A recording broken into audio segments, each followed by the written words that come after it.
a zenekar az 2008 óta van, most arra alakult ki az a társaság, amit mindig is vágytam. Hát a legjobb kritika, amit megkaptunk így az előző évekből, az az, hogy egyedi a zenénk. Én azt szeretem, hogyha egy zenei sok stílusban áll össze. Amennyire sokszínű a csapat, amit itt civilbe szeretünk hallgatni, annyira megvannak a közös kapaszkodók, a közös pontok. Hogyha mondjuk 3-at ki kéne emelnem, akkor az mindenképp a 60-as évek beat zenéje, a 90-es évek grunge zenéje, Jane's Addiction-t imádjuk, Smashing Pumpkins, The Beatles, és akkor a 2000-es évekből ez a New Wave, indie vonal, ez is eléggé így megfogott minket, úgyhogy ezekből építkezik főleg a zenénk.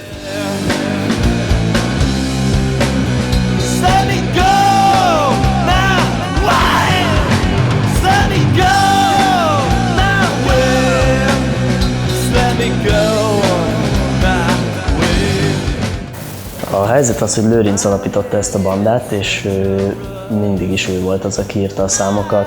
Az Indeed az Lőrinc az Indeed. Nem tud ő se nélküle élni, ahogy én látom, és a banda se lenne nélküle.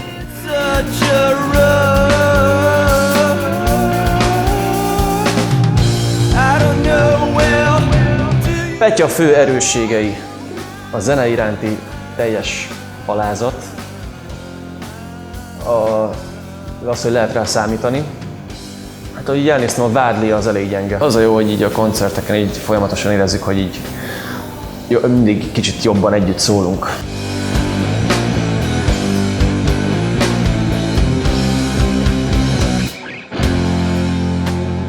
Azért angol nyelven íródnak a szövegeink, mert Lőrinc Amerikában nőtt föl, gyakorlatilag családjával kint élt egy hosszú időn keresztül. Nevünk az onnan jött, hogy 2008-ban stúdióztunk, nézegettem ilyen újságcikkeket, amik a falra voltak ragasztva. Megakadt a szemem azon a szón, hogy Indeed. Pár napra rá volt koncertünk, és akkor kérdezte a srác, hogy mi a nevünk. És akkor mondtam, hogy hát Indeed. És akkor mondta, hogy ez jó név, és mondtam, hogy kösz. És akkor azóta ez a nevünk.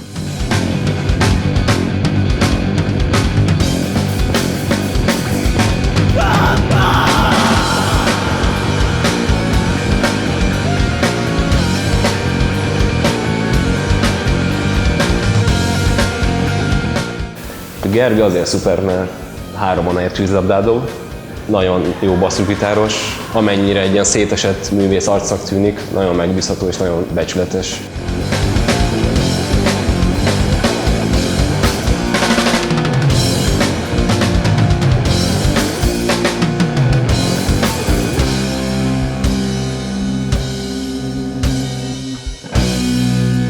Bencenek egy nagy erőssége, hogy nem nagyon kell győzködni, hogyha valami olyasmi ötletünk támad,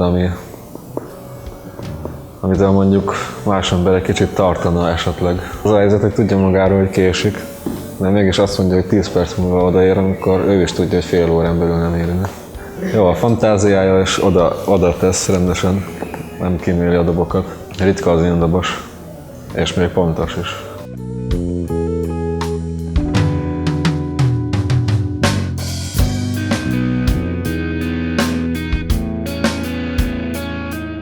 Bár ebben a felállásban csak fél éve zenélünk együtt, meg tudunk már szólalni. Hogyha szerepeket kell mondanom, akkor szerintem a Petya megbízható reális arc a bandában, a Lőrinc a viccbohóc, a Kisember a laza művész, én pedig akinek van kocsija. És én fuvarozom az összeset, úgyhogy ennyi.